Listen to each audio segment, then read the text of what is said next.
Thank you for those of you who are here. My name is Kimberly Samaniego, and I am the director of MDTP. So I'm just going to do a quick little overview about our project and all the panelists here today to help navigate this session. So thank you for joining us for session 3, which is accessing, interpreting, and using MDTP formatively for middle school educators, math educators. MDTP is a grant-funded project umbrellaed under the UC and the CSU systems, and we are funded through CAP, which is California Academic Partnership Program.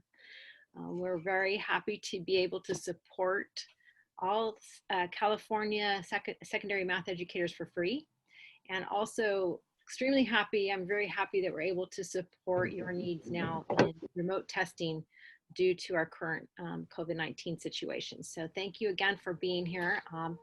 The format today is that we are going to give about 30 minutes of content, I'll give or take a few minutes, and then 15 minutes of question and answer. So at the end, we will have a Q&A session. We will have chats, which we'll be asking you to participate in chat at any time. And we also will have the question and answer session.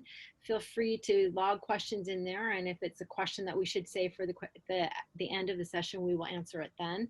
And if this is a question that we can be answering, we have quite a few moderators and panelists here today, then we'll just be taking them as they come in. So I'd like to introduce our panelists today. So first we have Carol Treglio. So as I introduce you, Wave, Carol is here as our outreach facilitator from UC San Diego's office. We have 8 offices across the MDTP offices across the state. And so Carol works with the math educators in the San Diego region.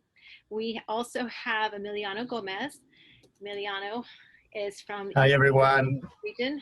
Emiliano is a site director at UC Berkeley, again working with the his regional math educators. We have Pat King with us, who is here as the outreach facilitator. Hi, Pat, from UC Davis. And with her is Julie Mustard, and Julie Mustard is our coordinator for MDTP. So Julie is the person that helps with all the logistics, getting users set up and getting their access set up. And then we also have Terry Gibbs-Burke here from UCLA. She's our outreach facilitator there, and Terry also is an assistant director, is that correct? At Smarter Balance. So we have quite a bit of expertise going on in the room. Again, I'm Kimberly Samaniego, and I am the statewide director. So without me talking anymore, I'm going to have Carol take over the show, and we'll see you at the end. Hi, good afternoon. I'm thrilled that you're here, and I hope we have some more participants that were able to get in. It's okay, so it's been kind of interesting, good old Zoom. But anyway, so we're going to really begin to look at how you can access, interpret, and then use the results formatively. Reusing the results formatively will really more come in the next webinar, which is next week on the 29th.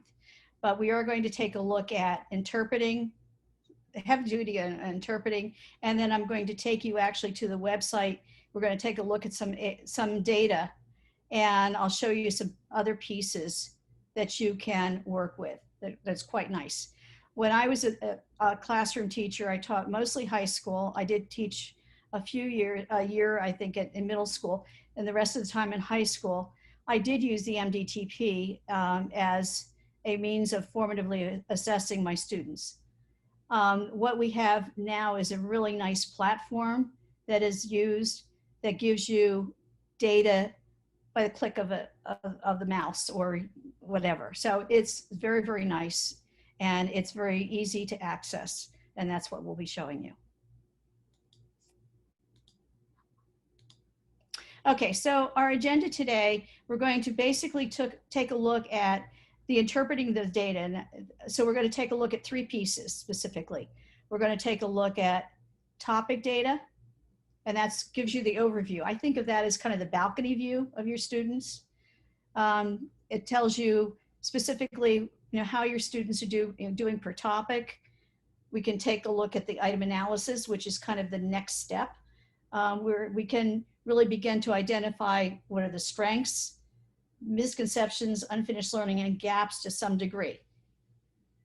But then we're going to take a fine-grained approach to taking a look at the item distractors. And so we'll take a look at how the students answered the question, how many answered the question in that particular, just with using that distractor, and also thinking about, so what was the rationale? And then we'll take a look at the platform itself, and I will show you some other nice features. So this is your class, or could be your class.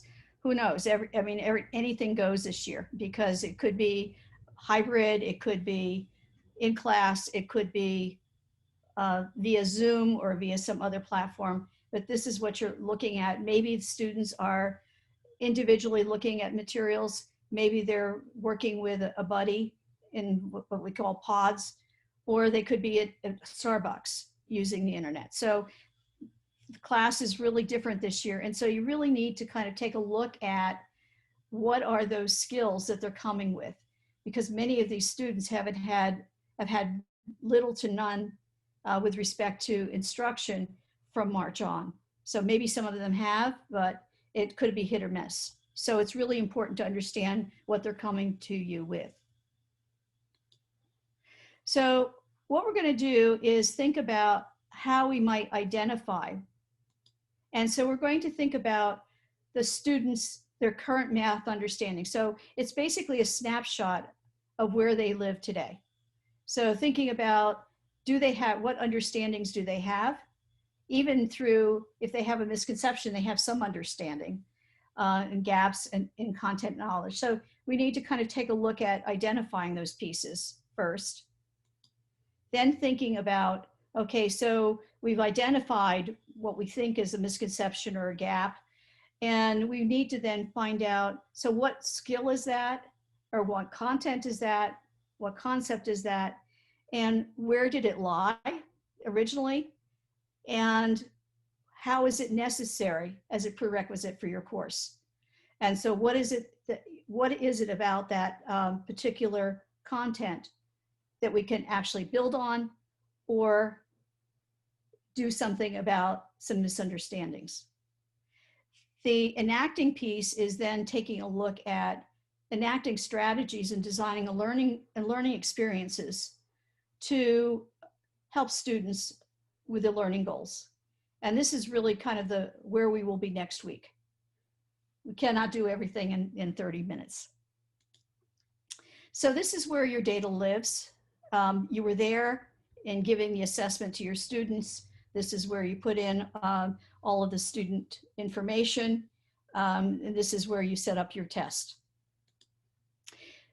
So what else lies there, of course, are all the reports. And so I will take you actually toward the end to the platform, and we will then take a look at where the reports lie, how you access the reports, and then some other features with respect to reports. We can take a look at in the summary report. So that's the very, very, very top piece of identifying, and that gives you kind of that overview of where students are. We can take a look at the critical levels. We can take a look at the class average topic scores. We can take a look at class average item scores by topic. Each one gives you a little bit different information. So taking a look at, first of all, at the critical levels. Okay, so this was a 7th grade class, and we're taking a look at 7th grade data. The data was sanitized so that we can use it for training purposes. There were 32 students in the class, and the test had 40 questions, as do most of the tests in middle school. And so if you take a look on the left-hand side, we see the topics that were assessed. There were seven different topics that were assessed. We can take a look at each of the topics and take a look at the number of items. And notice that in data analysis and statistics, there were 4 items, whereas in fractions, there were 7, and in integers, there were 8. So there are a varying number of items that were tested per topic. We can also then take a look at the critical level. And what do we mean by critical level? Well, that is the level or the number the minimum number that the students did get correct in that particular topic, the minimum number to show adequate preparation in that topic. So that is something that we need to take a look at. And we can then take a look at the number of students in the class. We'll pretend it's my class, in the class that scored at those particular levels. So if I take a look, I see that in literals and equations, 53%, so over half the class, met the critical level of 3 out of 5. So that's nice. So it leaves that we have stuff to build on there. And then our old friend fractions. Fractions are our friends, but students don't seem to think so. 28% of the students actually met that critical level. Okay, so again, that gives us some information. It doesn't give us really enough information to make informed decisions about our curriculum or what we can add into our curriculum. We can now take a look at, this is also part of the summary report. Again, this is the class average, the class profile with 32 students. This just gives you another view of all of the 7 different topics that were covered. And you take a look at the average percent correct in that particular topic for the students. So it looks like proportions, they did fairly well on. 57% of the students did well on proportions. However, fractions and decimals a little better than fractions, but this seemed to be, and data analysis, these seem to be areas where we may want to take a closer look. So I'm going to take a closer look at fractions, and I'll show you how to do this when we get to the website. But if I click on fractions, you can't do this because it's not live here, but I'll go to the next screen. We see that these are the items themselves. So in question number 9, about 66% of the class did get that item correct, which shows a real strength. So we may want to take a look at item 9 to take a look at what is that strength that the students all come with. That's really good because then you can build on it. And problem number 19, 40%, about 41% of the students did get that correct. So we may want to take a look at that. Number 4, only 31% of the students did get that correct. So these are things that we may want to take a look at, a closer view of when figuring out what we want to do with our class. So we can look at strengths, the strengths, unfinished learning, and gaps. And what do we mean by strengths? Well, we know if most of the students answered the question correctly, there's a strength there. And that's something to build on. For unfinished learning, it could be a misconception or they could be guessing. So if they have an educated guess, they may feel that they can guess with the problem.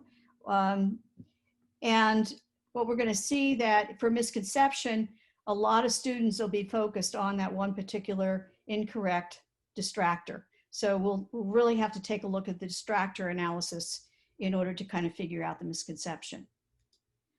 Well, if options are chosen somewhat evenly, then they're probably guessing. And then if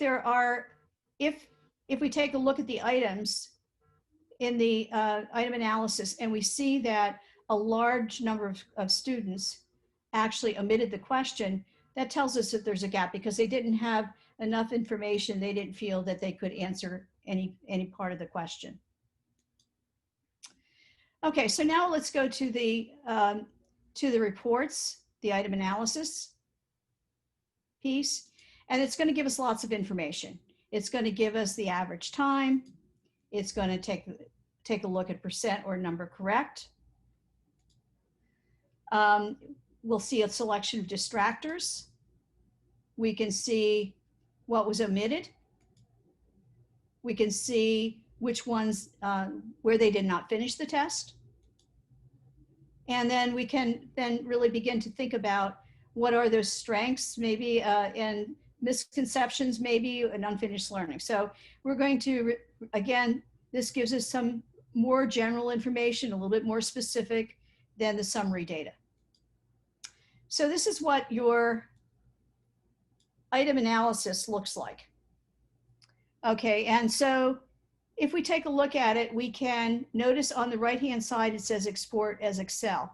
And you can export this as an Excel worksheet, if you will. And you can actually, I believe, download it, export it as an Excel, and I think you can open it up in Sheets in Google. Someone told me that you could do that. So I have not tried it because I have both on my computer and I couldn't test it. So in the item analysis, we can see, we can view by percent. I usually check that. You could view by number as well. And that would give you the number of students who selected the correct response versus the percent. Notice that we can view it by item. We can also view by topic, which is very nice. And I just recently found this option for myself, which is much nicer than actually having to download. But I'll show you what I did, and you can make a choice as to what you want to do. Okay, the average time that it took per item, the percent of the students that did get it correct. And then over here, when you see the distractors, notice that with E, everything is zeroed out.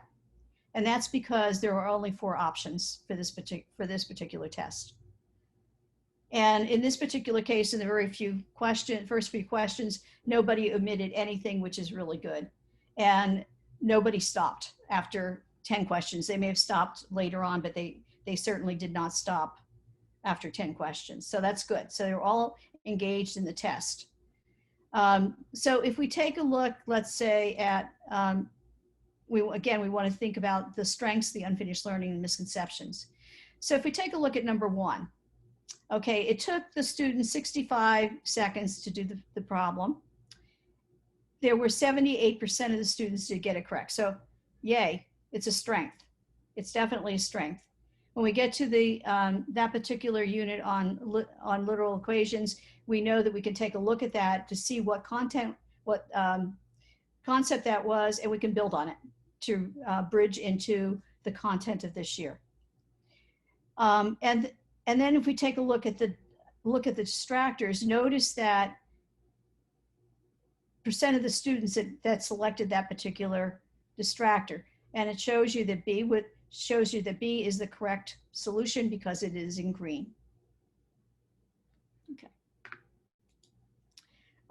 For integers, okay, this is another integer problem. The average time it took them a minute to do the problem. We have half the class did get it correct. And so with half the class did get it correct, that's great. Half the class understands and can go forward. And then we need to take a look at what else happened. So we could also see that a large percent of those not in that 50%, the other half of the class, that 38% of the students selected option B. So I would want to, if I'm doing a unit where integers are important, I would want to take a look at option B for that particular item. And this is another one, I had 25% of it took 44 seconds to do, and 25% of the class did get it correct, which not so good. So 25% of the class chose option D. 3% did omit it. And 63% pulled A. So we would really want to take a look at what's going on with that particular problem. Why did they get that? Why did they select A? What is their understanding?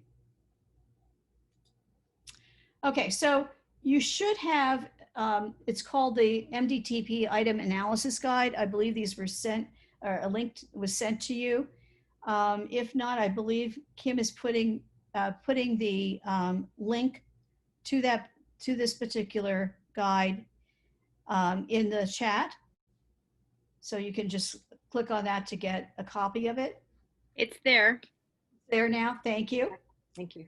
Okay, so if we take a look at what are we looking at here?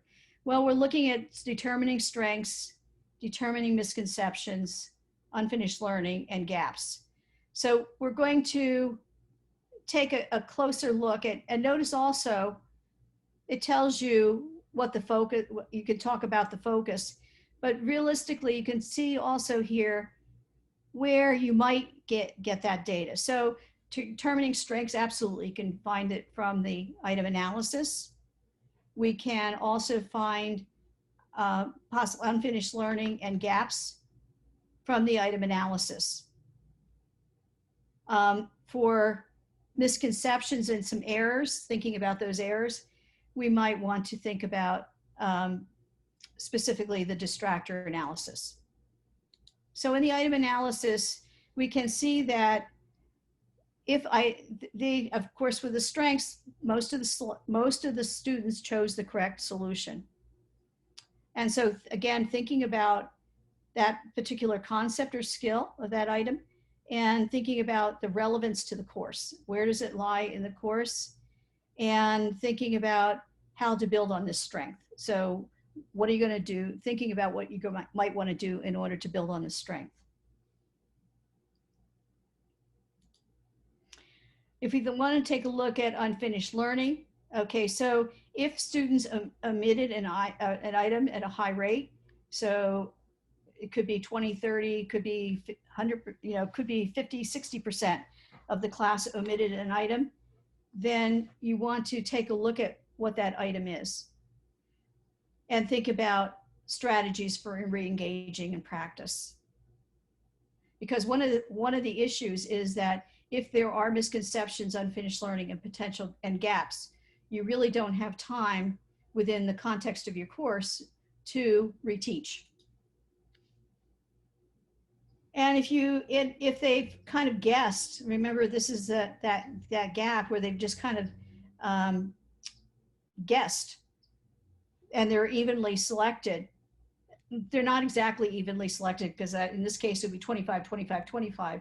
But if they're somewhat evenly distributed, then it is a gap.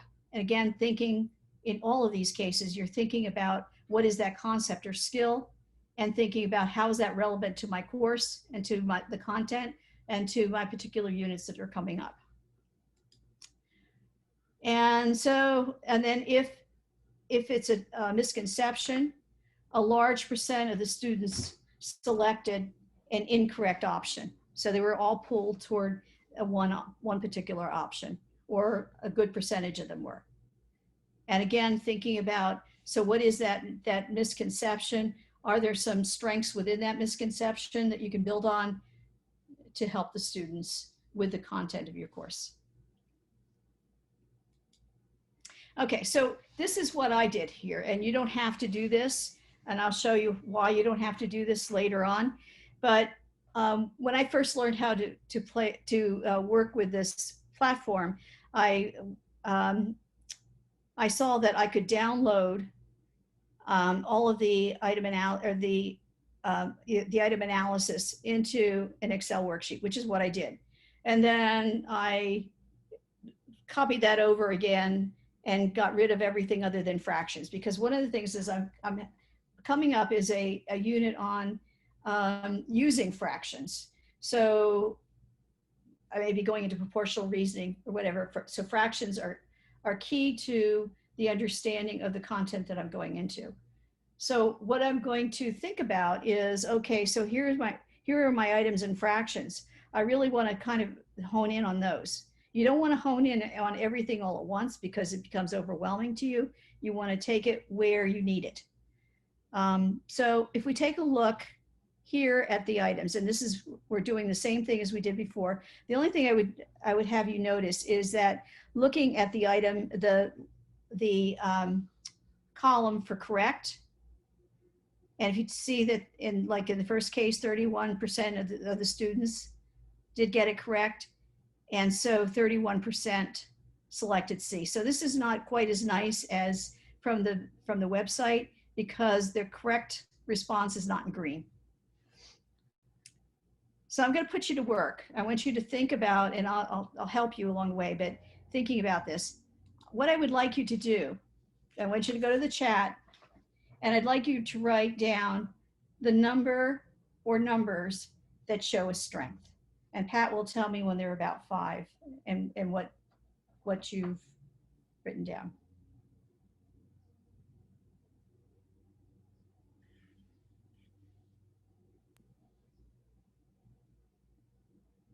Carol, time check, it's 3:27.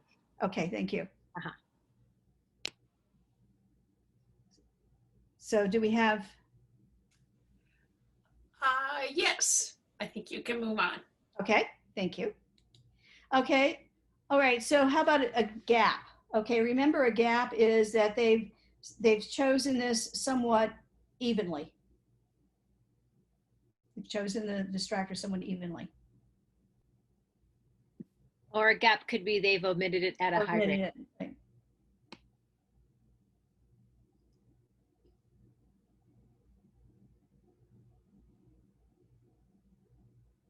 All right, we've got some responses. Okay, good. All right. And so, okay. Yep. And then how about a misconception? And this is where in a particular problem, one of the incorrect options was selected. Most of the students selected that.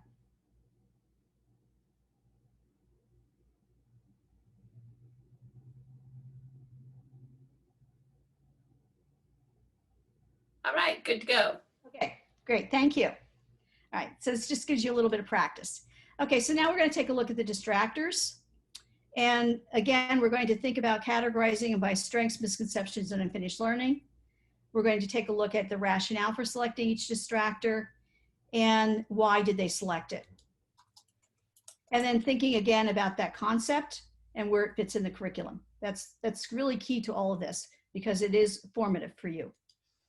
Okay, so this is a question number 4, and we know that they didn't do very well on that. 31% of the students did get it correct, but it is a strength for those 31%. So that means that you can think about how you can build on that for those students, and maybe they can also help some of the other students in your class. Who knows? We can see that 38% selected 1/4. I mean, and so you can, in thinking about the rationale, you're trying to get into their head, which is sometimes difficult. But I would say that how would they get 1/4? Well, they would probably ignore the fact that it's 3/4 of a pizza and think of it as 4 people equally sharing a pizza and not completely reading the statement. So I'm thinking that may be a reason. I'm not really sure. But to me, that kind of makes sense. The only way that you would know specifically is to ask the students. Okay, so here's another one. Okay, so this is very typical. And this particular item was selected because this is an area where students from middle school to high school to college level have difficulty with adding rational numbers and rational expressions. So we can see that for 41% of the students, nobody omitted or wasn't seen, 41% of the students did select the correct response. Good for them. And so again, that's something that we can build on. What I would like you to think about is, and possibly write down in the chat, why do you think that 31% of the students selected option A?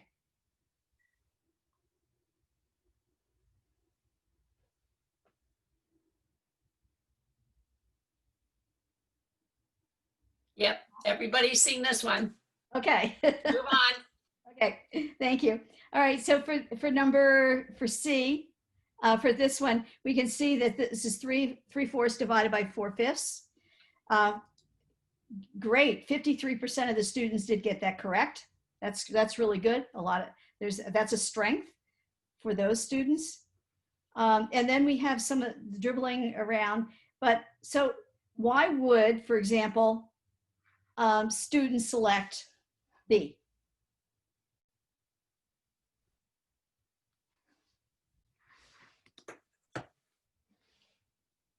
Just quickly write your thoughts.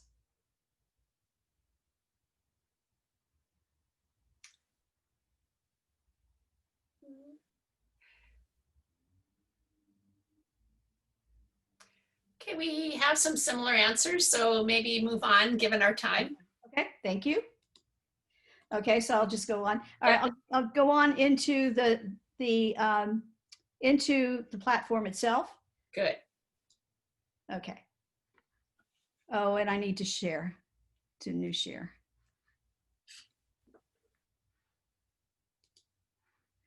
Okay, so I'm on the platform, and so share again. Oh, I need to share again? Yeah. Okay, okay. There you go. Okay, perfect.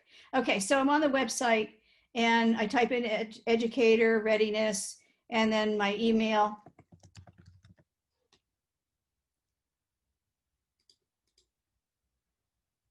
And log in. And it's going to take me to my classes. And I'm going to select, it really does, I'll select this one. Over here on the right-hand side, I'm going to click and this menu, reports. This is where the summary data lies. That comes up first. You can take a look at summary, topic summaries as well. And that just gives you all the bar graphs for all of the items in that particular topic. We can take a look at item analysis. Okay, so this is where I was going to tell you that it's really nice. So this gives you all the things that we looked at. However, I didn't show you this particular option, which means that you can take a look at the data by topic. And so you do not have to do what I did. You can just take a look at fractions, specifically fractions, and you do have it right on the website, etc. So when I wanted to take a look at a particular item, this is one I didn't look at. So number 15, for example, we can take a look at this. And one of the nice pieces is that I need to show you is that not only will you know that 34% of the class selected that option, which is the correct option, but who in your class did so. So again, who has that strength, which is really nice to know. For other distractors that are not correct, we have who in the class selected that option, and then also a possible error and misconception.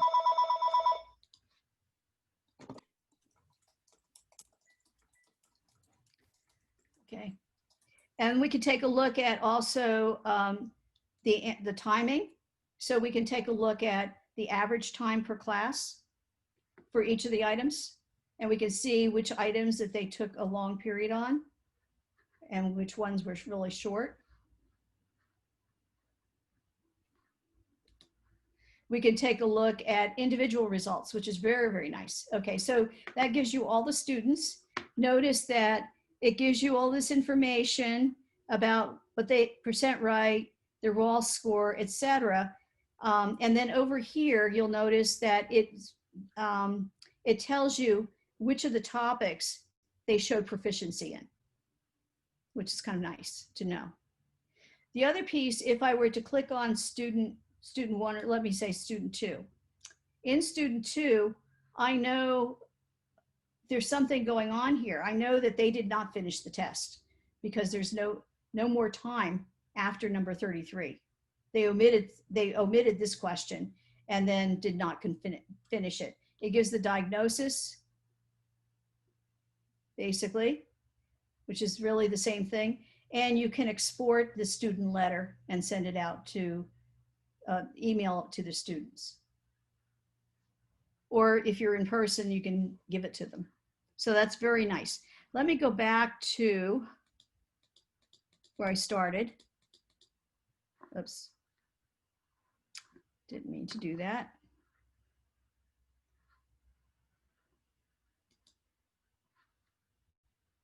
Okay, so if I take a look at here, I have the same cohort of information, both I gave the test in September and then gave it again in February.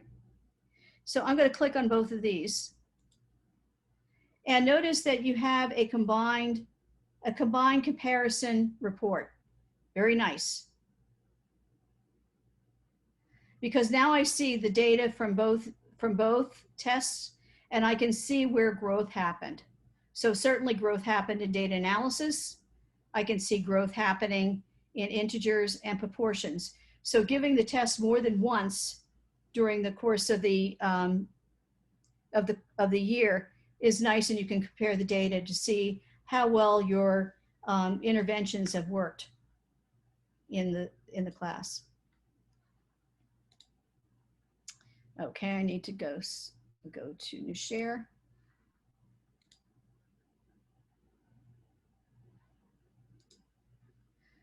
Okay, and okay, so this is just kind of a review of what we've done, and I know that I've run out of time for things, so I'm cutting short the time for Q&A. But and if you go to the regional website, or this piece here, you can see who, because I'm not sure where you're all from, you can see all of the regional sites that are listed. And if you click on any one of the sites, it will tell you, for example, if I go to UCLA, it will tell you that who is the site coordinator and who is the outreach facilitator. So that if you're in a different region other than in San Diego, you can call on those, both the outreach facilitator and the site director for professional development, because we do webinars, but we also go out and do professional development with different sites. I've done it with one teacher as well as with groups of people. So now we need to go to questions, reflections. Okay, so in the chat, I'd like to have you answer a question, Carol. yes. And I think it was in the chat, and it was asked if you have the option to give the assessment multiple times. Absolutely.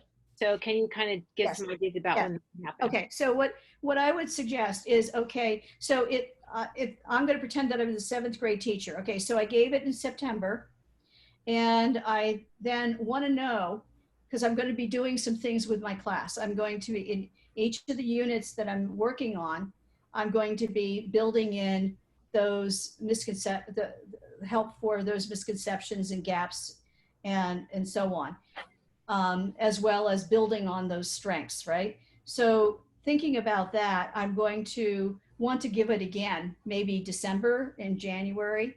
And then from there, I may want to, and that will tell me, and I can I can take a look at the comparison data, which is great. I mean, that's so cool. You don't have to sit and do it by yourself. It's right there, just a click. Then I want to find out in the spring, are my students ready for 8th grade? So what I'm going to do then is give the test again.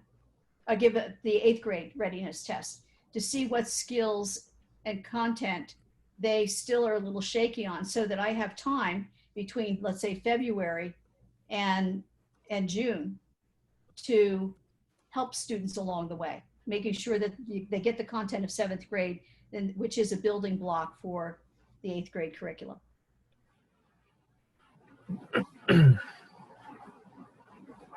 Okay, are there any other questions? There is a question in the chat. It says, when the report gets generated, will it be an average? Example, the 9th grade readiness would be the best score or the average score? I'm not sure I I'm understood. not sure what that means. So, I think, yeah, go ahead, Emiliano. so I tried to answer, but I'm not sure if I understood the question either. I think that if every class that you take, every class that you test, you will get a report for that class. And Right. then if you have more than one class that took the same test, you have the option to combine them if you wish. Any of them, you can combine them all or some of them Right. to a single combined report that treats that group that you selected as a single larger class. Right. And actually, you know, if you, let's say that you wanted to take a look at, let's say the department chair that has access to more than one teacher. And so you want to take a look at, and you're looking at the data together, and you want to take a look at the trends for the school, then you may want to click on several, all of those classes that gave the same assessment and take a look at an overall how well they did. But what I did today was just specifically for a particular teacher. Yeah. And then the comparison reports are for when you take Right. the same class, and to that same class, you assign the test more than once. Right. Same cohort of students. Right.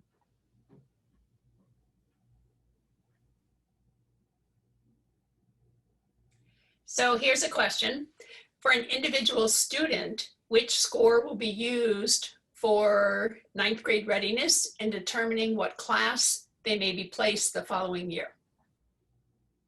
Okay, well, first of all, a test doesn't tell you enough, give you enough information. Okay, So if you don't mind, Carol, I wouldn't mind taking a stab at this one. okay. Okay, Yeah. let me put my video back on. Okay, hi everybody. So Carol's absolutely correct. She got into the right start. So what we advocate at MDTP, and we have posted a seminar or webinar on our website that Emiliano and I co-presented on how to use MDTP to inform next course options. So one of the things is MDTP should be used as one of multiple measures. And on that webinar, there's quite a few great examples of how other districts may be using it as one of multiple measures. As Carol said, a score is the least informative piece of information that you can get about an MDTP test regarding a student's preparation.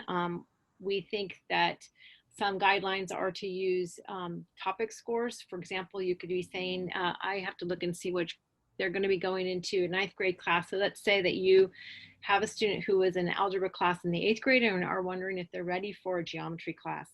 You might look and see what are the necessary content skills a student should have to be successful in that geometry course, and look at them by topic. So you could say, I want to pick a topical score. So they have to get 3 out of 5 correct in this topic, 4 out of 7 correct in this topic to be deemed ready for that course. So you can be looking at, in itself, an MDTP can give multiple measures also, besides just an overall score. You can be looking at different parts of topics, how they could inform what's absolutely necessary. If you are going to pick a score or a range for MDTP, I recommend that you sit down with a group of educators from your district that are in multiple levels, in the 8th grade level, 7th and 8th grade levels, and then the 9th grade and 10th grade levels, to look and see how the continuum of skills really do help to support student readiness and success in a course.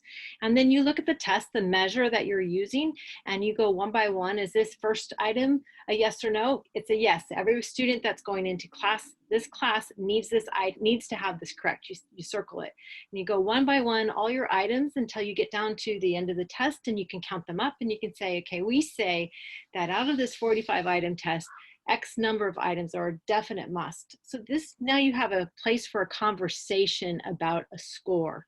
But this is an informed conversation, and it should be, as I'm going to say, this is my 3rd time now, multiple measures, which is really indicative in the SB 359 bill. So I do recommend you go to our website and check out that webinar that Emiliano and I co-presented. Sorry, Carol, but I just want to pop in. Oh, that's perfect. Thank you. Okay. Any other questions? No, I think that was all. Does Okay. anyone else have any other questions? Well, I did place the, there is a survey in the chat. If you'd go ahead and fill that out for us to give us feedback on these sessions. This helps us important. decide how we can move forward, what content maybe is necessary for next upcoming sessions, things you're interested in. I also wanted to give 2 blurbs. One is that we have a high school session coming up tomorrow, right? And then next week we are doing part 4, which is now you have your data, now what? So Carol will go into some next steps and some strategies, again, middle school and high school. And then Terry and I are going to be presenting in October 2 sessions on using written response items for MDTP to help inform your instructions. So we'll get those flyers out as soon as I find some time in my schedule to write up some descriptions, but just wanted to keep you in tune of what's coming up. Okay.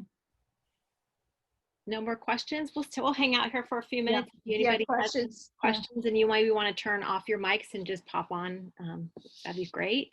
Right. It's a piece of the puzzle. Yes, that's right. think Yeah, that that's was absolutely puzzle. true. It's one piece of a big puzzle of, Yeah. student readiness is actually determined by multiple things. In particular for grade 9, Mhm. under normal time, in normal times, we actually have another URL with the 9th grade assessments, but they're not available right now because of those need to be administered in person, face to face. And it's one of the things that we try to develop to help schools and districts to comply with SB 359. That's right.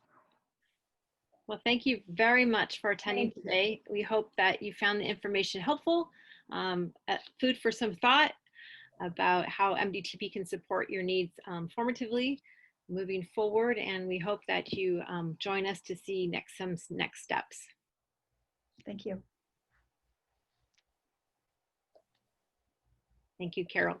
Nice job. Oh, thanks. Okay.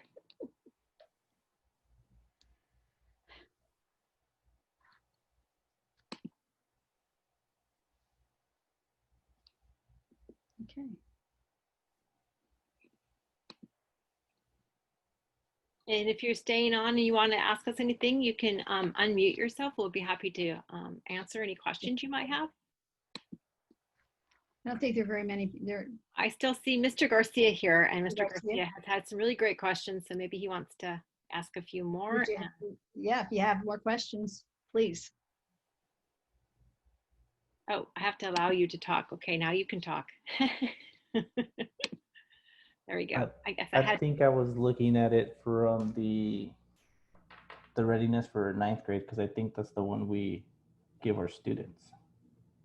Yeah, so you could have been looking at our 9th grade assessments. Yeah. There is any one of our MDTP tests that are for the algebra readiness can also be a substitute for the 9th grade assessment. The geometry readiness can be a substitute for the geometry assessment, and the integrated second year for the integrated assessment. So you could use the readiness test in the same way. You might have to adjust your metrics a little bit, but the tool itself is, the design is similar. The content is very similar. Topics are the same. They are no items that are the same. So that's one thing that we made distinct, but you could be able to use those, the readiness assessments in the same way, as long as it's used as one of multiple measures. Okay. And I do highly recommend that you check out our webinar. I hope it's on the page. I think it's there. It might be on our homepage. And if not, go ahead and send us an email at mdtp@ucsd.edu. And that goes to our district office, and I'll be sure to get you a copy of that. It was a pretty good webinar. I thought we did a great job. You did. And actually, I think that it does have, there's under on the homepage, under the news, one of the menus, it has webinars. Yeah, we do have webinars. I'm just making sure that Karen actually posted that one. I think she did. It is there. I saw it. Okay, great. Then that's a fantastic resource for you. Thank you. You're welcome. And good luck to you. Yeah, Thank you. glad to help you. Bye.